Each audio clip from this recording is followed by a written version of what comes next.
The National Museum of Funeral History presents The Final Curtain Never Closes. I'm your host, Genevieve Keeney Vasquez, the president and CEO of the museum. Today we have a fascinating guest with us, and the title of what he is and what he represents is quite a tongue twister, so I'll do my best here.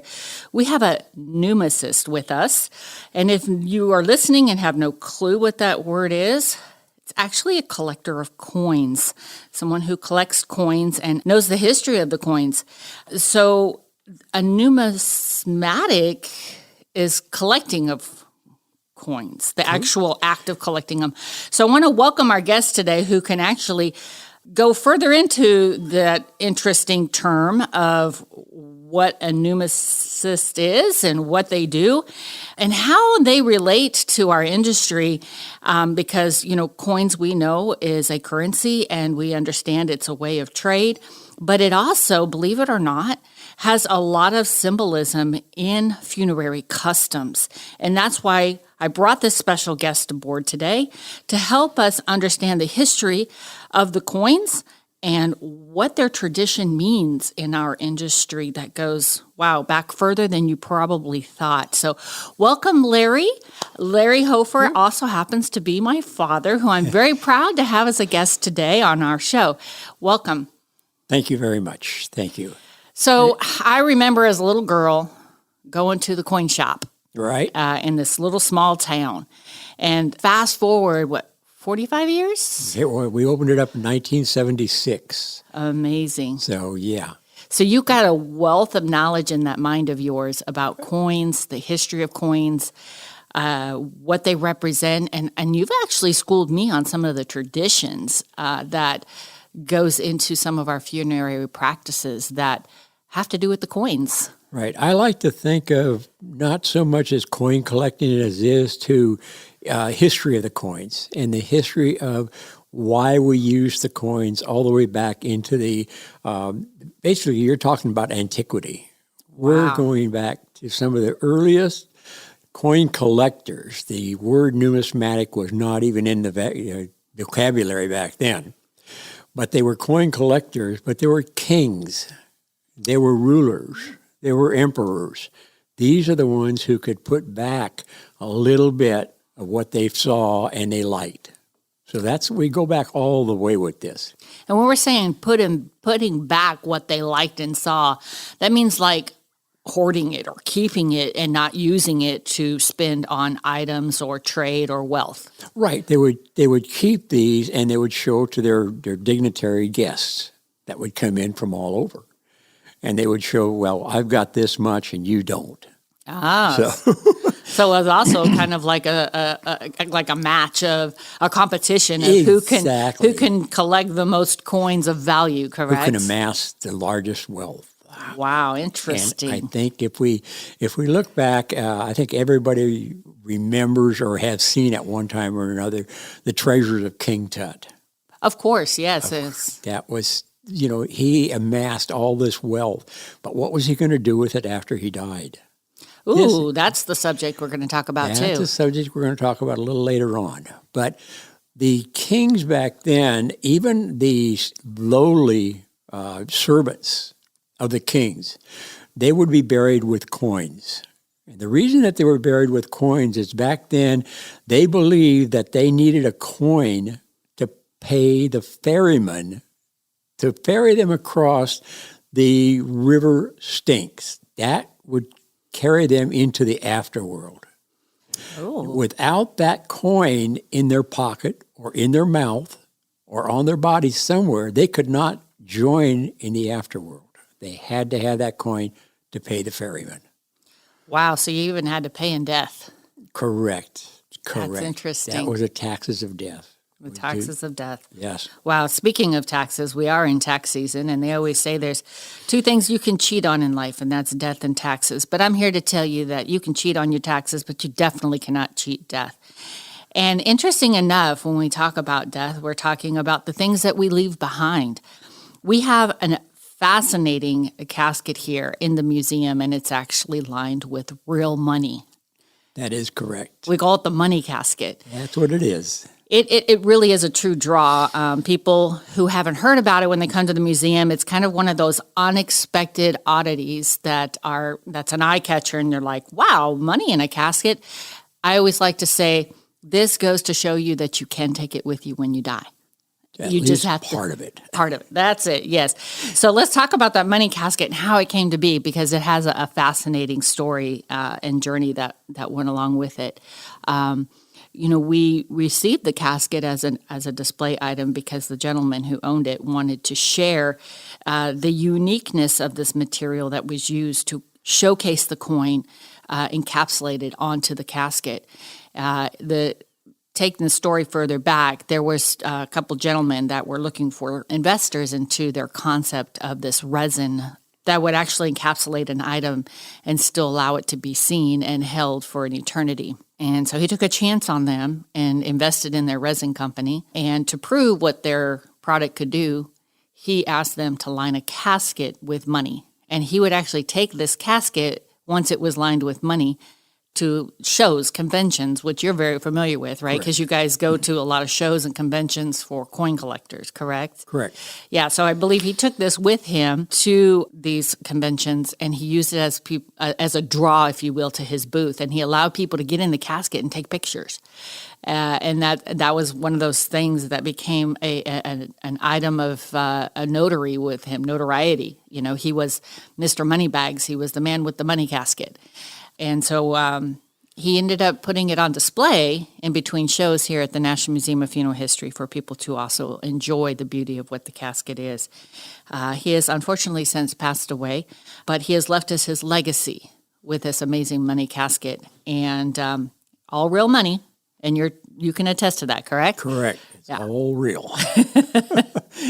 And so you can see it here on display at the National Museum of Funeral History. So we just, again, wanted to show that you can take some of it with you when you die. You just have to put it into your casket, have it lined, or maybe put it in your pockets when you're just before you're buried.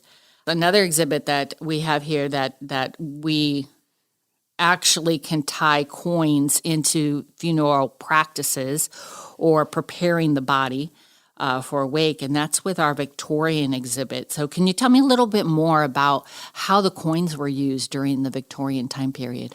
Victorian time period, normally they had a parlor in every house, and that parlor was basically where they laid out the dead person, and there would be visitors would come in. Unfortunately, the eyelids would open. And let's talk about why the eyelids open, right? The eyelids are one of your smallest muscles in your body, and that tends to be where rigor mortis begins to set in. So as the muscle begins to harden, the eyelids begin to retract and opening up the eyes, which for some people is not what they want to see. They want to see him in a sleeping-like pose. Right. They wanted to see him in his natural pose, which would be his eyes closed and he's sleeping.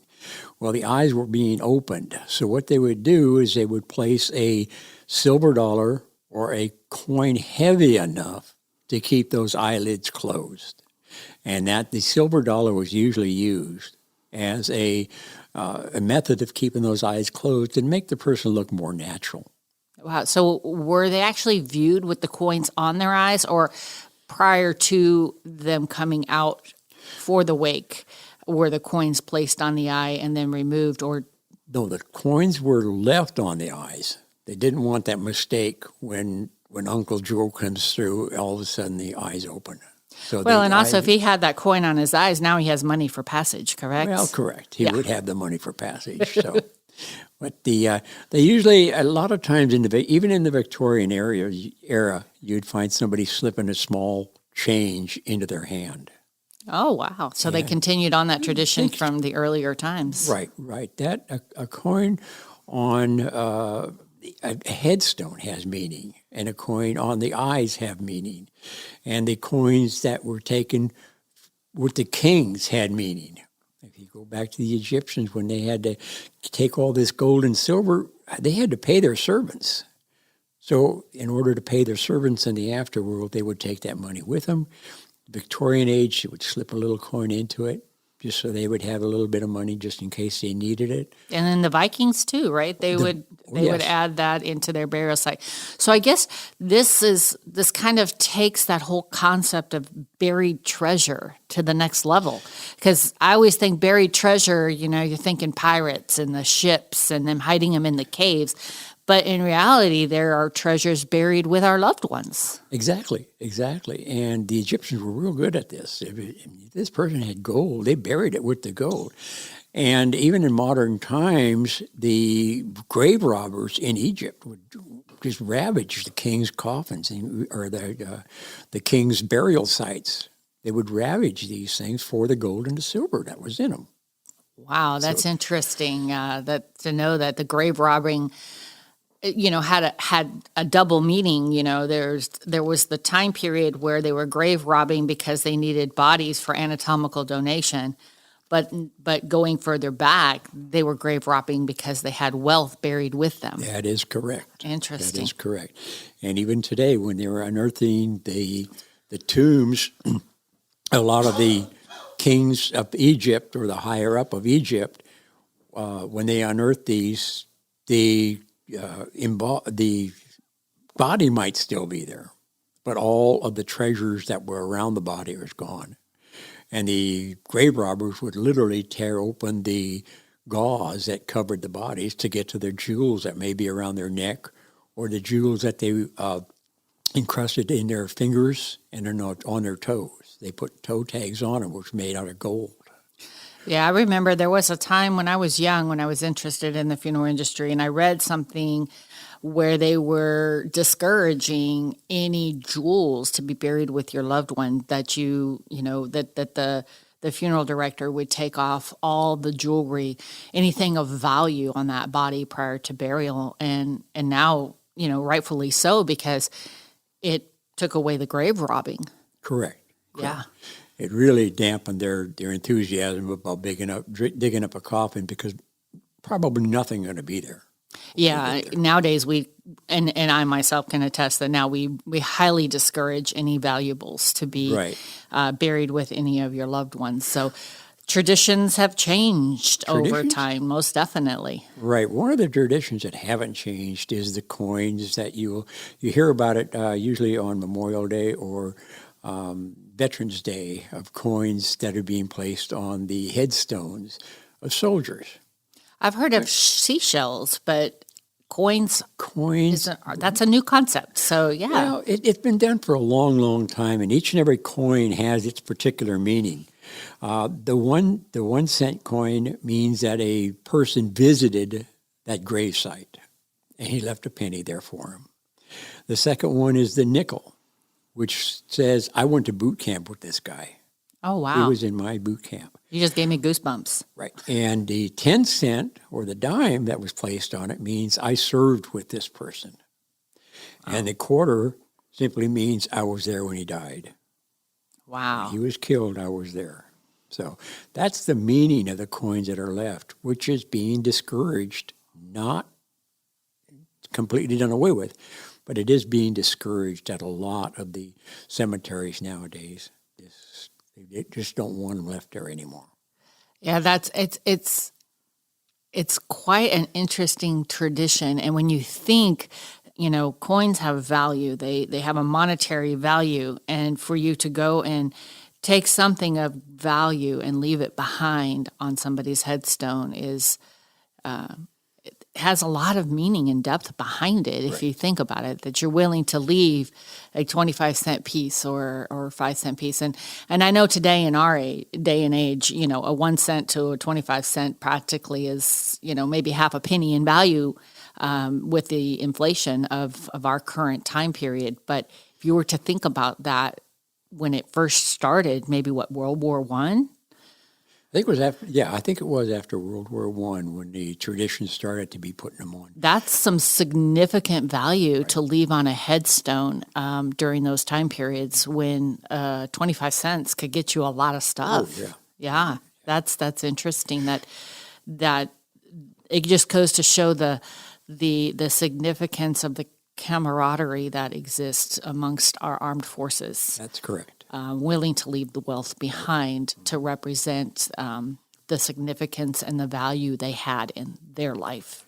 Well, they had the soldiers are remembered by other soldiers. Oh, always. Always. And this is where that the dime and the quarter comes in, is that I remember this guy. Yeah, we shall never forget. That's correct. Yes. That is correct. And I have to say that, we're talking about military cemeteries, and I'm honored to be sitting here with my father today, who is also a veteran. He, the Marine Corps, I, the Army, and I will not hold that against him. Great honor, and he's got an amazing granddaughter also who's serving our country in the Marine Corps as well. So understanding the camaraderie, never ever forgetting our soldiers and the sacrifices they have made for us. And we have a wonderful exhibit here at the National Museum of Inner History talking about Arlington National Cemetery, the Vietnam Wall, and the baggage cart that was used to unload service members who lost their lives on the battlefield when their remains were returned home on trains. So we have a wonderful veterans exhibit here at the National Museum of Funeral History, and I have to say I'm very fascinated by that history. I'm of the newer generation of veterans, and I unfortunately have to say that I didn't know what those coin values represented. So the next time that you're in a veteran cemetery and you see a coin laid on a headstone, you understand the representation, and I hope that you will pass it by and leave it there. That's correct. Today's modern practice, I guess you might say, is if you see a penny on the ground. It is said that if you see a penny on the ground after a loved one passes, that person is thinking about you. Oh, I thought it meant that it was my lucky day. No. Always say a penny with heads up, you got to pick it up, it's your lucky day. But if it's tails up, to leave it be. That's the tradition I'd always heard. But so you're saying that it's a message from my loved one? It's a message from heaven. Wow. Pennies from heaven. Pennies from heaven. Who would have ever thought? Everybody's heard of that. Wow. It's a penny from heaven. A penny from heaven. So if you're walking along the street and you happen to see a penny, heads up, tails up, pick it up, because it just might be a message from your loved one who just recently passed away. Wow, that I'm never going to want to spend that penny. Not supposed to. I'm going to have to keep that one. But yeah, that's very interesting. Have you had that instance ever happen to you after you've lost a loved one? Have you experienced really. it? I don't pay that close attention to it, I'm afraid. So I guess you never look down on the ground Correct, when you're walking, because I think was beaten into us verbally by the military, because we're never supposed to look down when we're marching forward. Correct. You keep your head up. Yeah. It is hard to look down after you've been in the military. Keep it on a swivel. Exactly, and walk with purpose. Right. Yeah, so interesting. So another thing that we wanted to talk about is kind of like where you come in, and I know you've been collecting coins your entire life. But there's different aspects to your hobby, your profession, what it is that you do, and that wealth of knowledge that you have acquired over, 45 years? Closer to 50, Yeah. 60. Keep moving that needle. Shh, can tell my age, Dad. So there's another whole aspect that we hadn't even talked about or addressed, and that's like, so when you're alive, you might want to consider having your coin collection assessed for its value.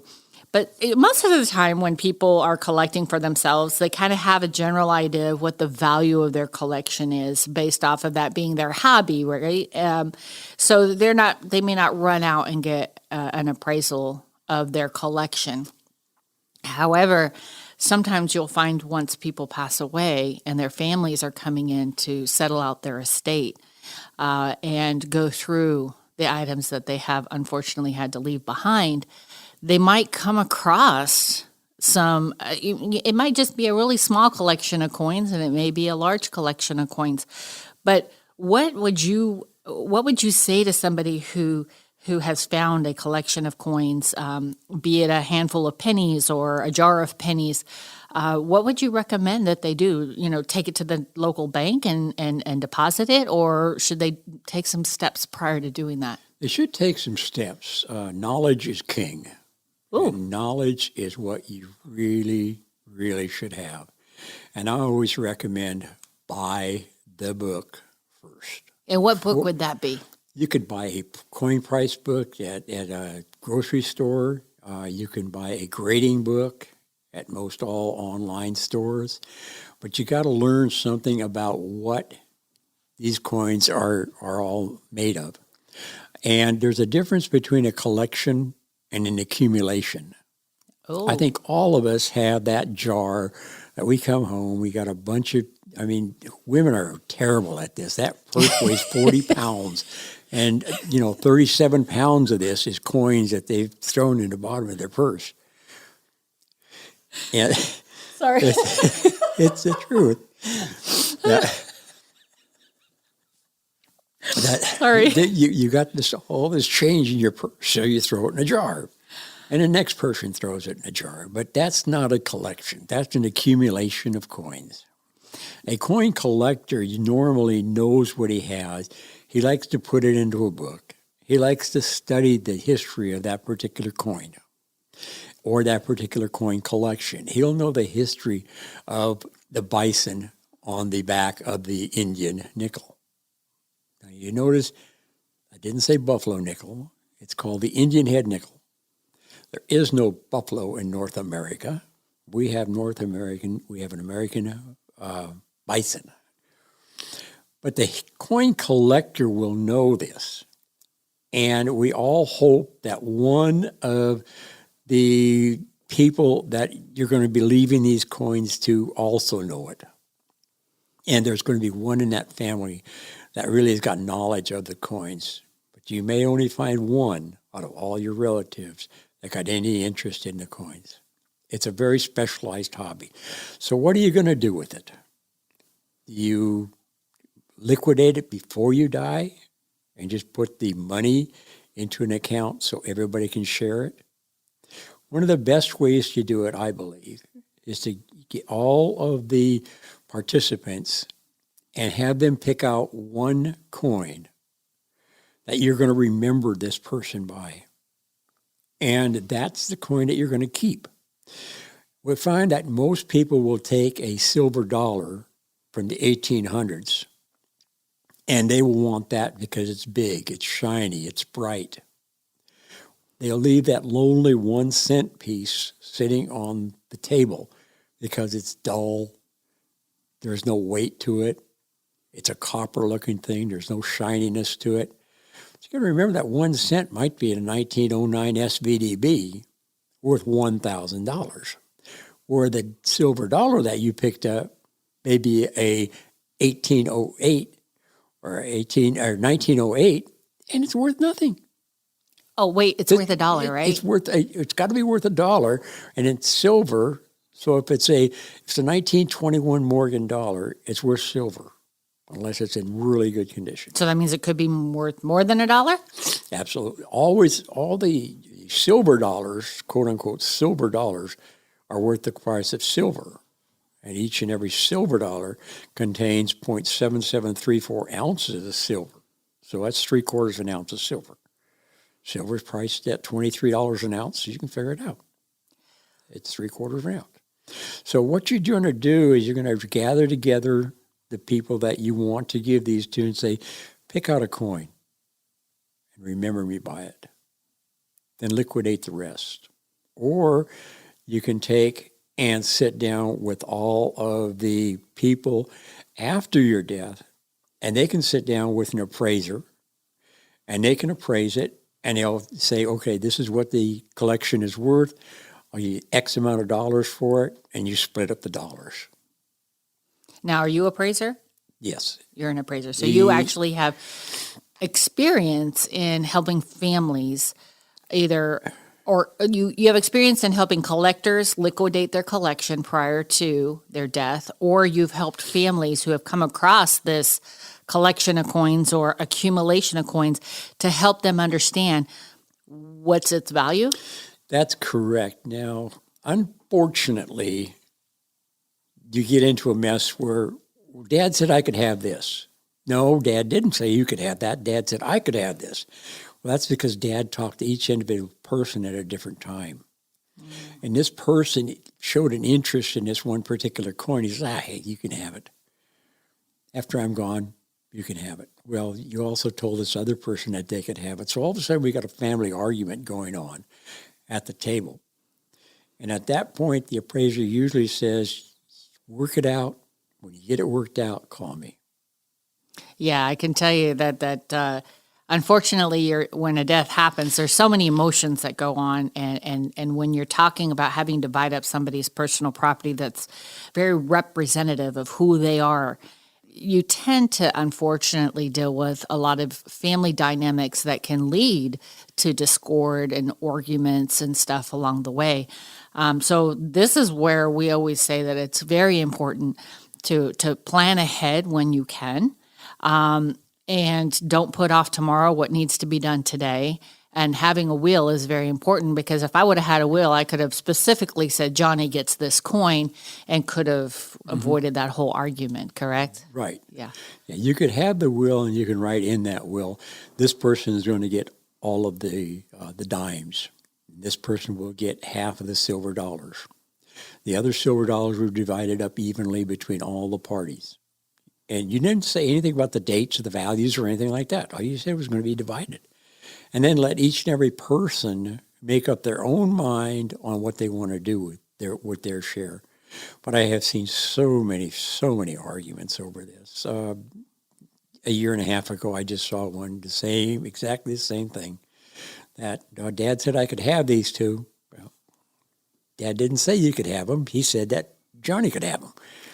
Yeah. So this happens all the time. Yeah, that's an unfortunate. So hopefully, for anyone who's listening, and you might have a coin collector in your family, or someone who accumulates the coins, and I think it's very, very important that not only do we have our funeral plans, thought through, but all of the stuff that we leave behind, because even though earlier in the show we did say you can take it with you, if you do not have it lined into your casket with a fancy resin, most likely all of your money is going to be left behind to your loved ones, and understanding the value of that money is very important, because it may be worth more than you think, and it may just be face value, correct? Correct. Yeah.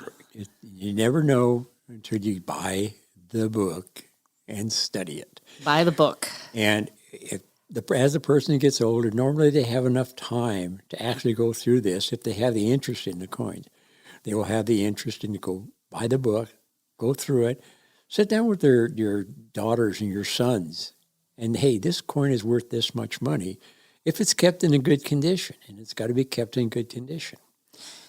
And unfortunately, Houston has got a habit of being very, very humid. Humidity is a deterrent to coins. I mean, it will ruin a coin so quick. The glue on the side of the boxes that the coin might come into will completely come apart because of the humidity that we have. So what you want to do is buy small humidity packages and put them in your safe.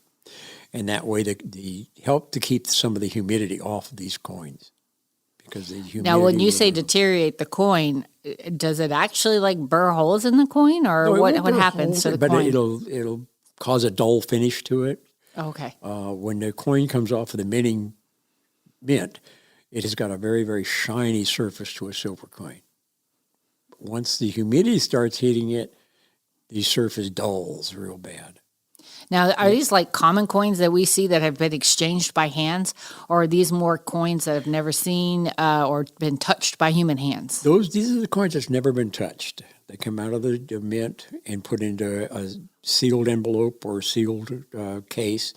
And these coins are basically supposed to be kept in a humidity regulated area. And there's no way to regulate the humidity here.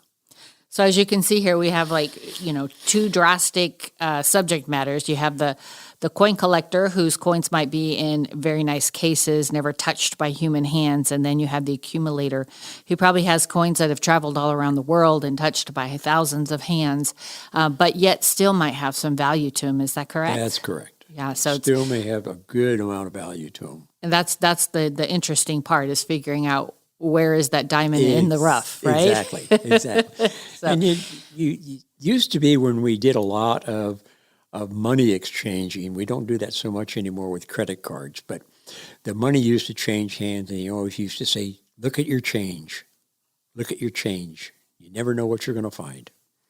And about the only place today that we can say, look at your change, is they got these little change machines that you see at grocery stores where you can dump in your accumulation, and they'll give you a voucher to take to the counter for your money. Well, unfortunately, these machines do not accept silver coins. The machine will kick it out and put it into the reject area. So there's still, check your coins. Check your coins. It might be actual silver that it's made with. That's interesting. And, we're sitting here, we're talking about coins, the significance of the coins. But I have to say, let's address that elephant in the room. In our current time in period that we are in 2024, there is this huge talk about getting rid of the dollar, getting rid of the coin. And with that, we're getting rid of a lot of our historical traditions that they represent. What is your take on this whole going digital and getting rid of the dollar? I don't think it will ever work, because there's still a portion of our society that cannot go digital. There's a portion of our society that can't have a credit card. They don't know how to use it. They know how to abuse it, but they have a hard time using it. There's going to be a place for coins, just like there was in the ancient Egyptian times. There's going to be a place for coins in 100 years from now. It's always been that way.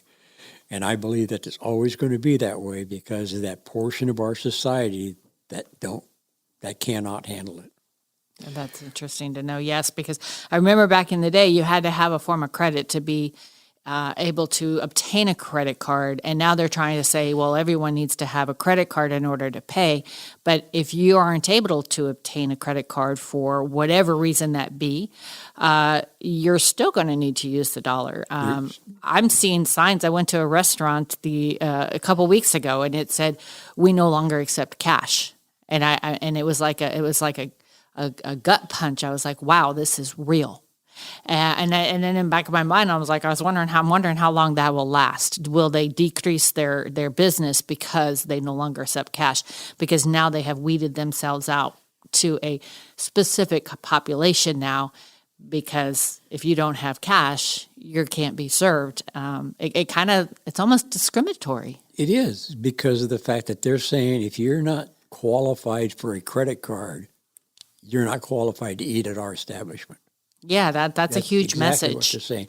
So I don't think the cash will ever go completely out. I can understand some of the restaurants or gas stations, things like that won't accept cash because they get robbed too often. Yeah, I can see that. Yeah. So do you think that the movement towards less cash was perhaps maybe a take on trying to decrease, people going in and robbing the stores? I mean, if you think about it, we stopped burying people with their jewels to curtail grave robbing. That's correct. Do you think having cash on hand at its individual establishments is a way of decreasing armed robbery? It's a way they would like to decrease the robbery. Obviously, if they'll come out with a way to come in there and steal the credit cards. So, yeah, if there's a will, there's a way. I mean, sometimes I wonder if people had that much amazing knowledge and time to come up with being corrupt, that they have they truly would have the ability to take that intelligence and apply it to something greater and for the greater good of mankind, rather than beating up mankind or pulling mankind down. Correct. Yeah. But the like I said, it's always been there. The Egyptians go back as far as cavemen using wampum or using shells or something like this to trade with. That was their money. The Indians used wampum, which was a form of money. They traded a skin for a tomahawk. They had a good napper, which is a person who makes arrowheads in one tribe, and another tribe might have an excellent hunter. And he had all the skin that he needed, so he would trade a wampum. They would trade back and forth. So, in your working knowledge, when do you think the actual coin, the physicality of a coin came to be? It had to be way, way back. I mean, we got coins that go back to 20 BC. Wow. The Byzantine Empire used a lot of coins. They were very, very strong on coins. All the Roman empires, they had their own coins. Every Roman emperor had his own coins. And when the Roman emperor changed, so did the coins. And we see that even today. Our presidents of the United States are on the coins. Queen Elizabeth has been minted on all her coins. And now I guess they have to come out with some coins with King Charles on them. Correct. And so now, there's a big difference between, remember, we wanted to get away from the British completely and the British monetary system. We wanted nothing to do with them, guys. This goes back to 1773, when the shilling was still used in Americas. 1776, we declared our independence, and we came out with what was called continental currency. Then, like you said, the British used their reigning ruler on their coins. The United States, on the other hand, came out and said, we will not put a living person on our coins. There has never been, and there never will be, a living president on your coins. wow, that's a fact I didn't know. Yes. About how long after the passing of a president do you think does it take for them to become? The quickest one we ever saw was Robert Kennedy. Got assassinated in 1963. In 1964, they come out with the Kennedy $50 to honor him. That was the quickest we've ever seen the government work. The government don't work that quick. But they did come out with that honor of Kennedy in 1964 when he was assassinated in 1963. Wow. So that was quick. Yeah, well, if you think about the denominations of coins and who is already occupying that coin, do you see any changes happening in the future of the coins and who's being represented on them? There will be a change. The Mint is just putting out way, way too many of the coins right now. We just got the presidential series. Fortunately, no new presidents have died, so we don't have a coin for a president to come out. So then they started honoring the women on coins, the women on the dollars. They came out with the dollars with the innovations. And they just keep coming up with ideas to try to push these coins out of the mint. And it's interesting that we're coming up with ideas to push the coins out of the mint, but on the other hand, they're wanting to squash the dollar and go to everything on a credit card. So it's almost like a oxymoron or the clashing of the tides here that we have going on. So I find it fascinating that we're still looking for notoriety to be placed on coins or finding a way to capture historical individuals who are important to the shaping or the innovation of our country, but yet we're trying to do away with that. Do you think then that will increase coin collectors in a whole? I think it will increase a portion of the collecting, but I believe strongly that the actual collector who can afford it will continue to collect the older stuff. The older stuff. Interesting. I would like to see the new collector get into it to collect the coin for the pure enjoyment of collecting. Yeah, that's interesting. And Well, I have to say, I think coin collecting is in the DNA.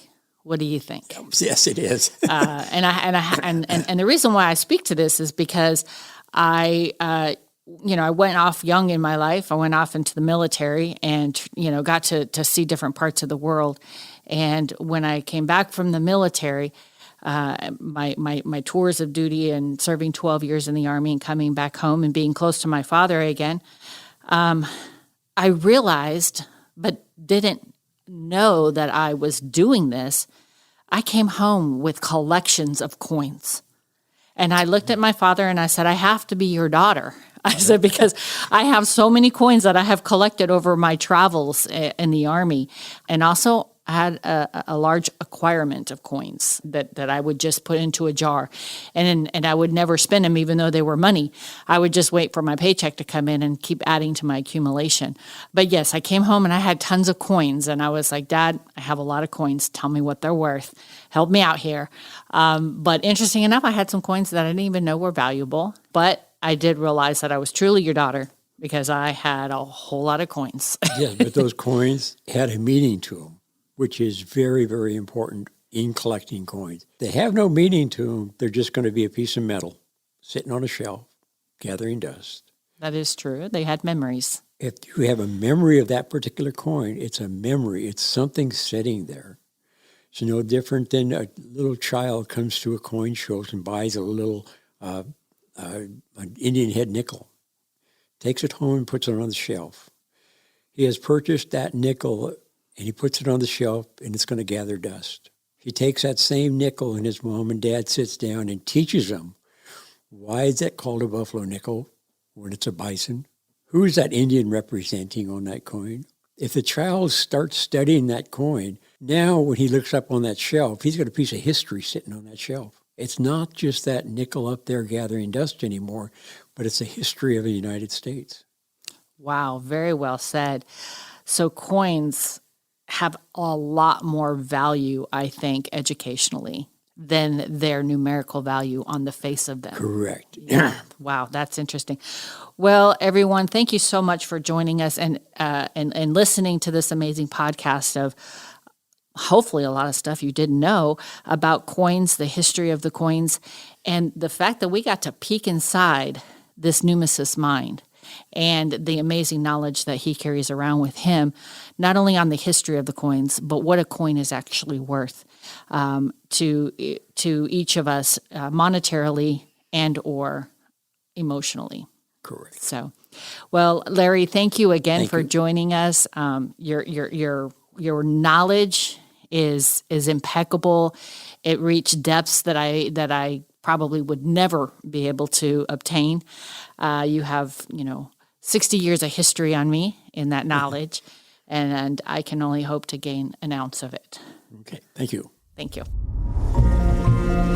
Thank you for joining me today on this podcast, and I hope that you will share this episode and our future episodes with family and friends. We look forward to any feedback you have to offer by giving us a review on Apple or Spotify, and we hope that you will join us for a virtual tour at www.nmfh.org. And always remember, any day above ground is a good one.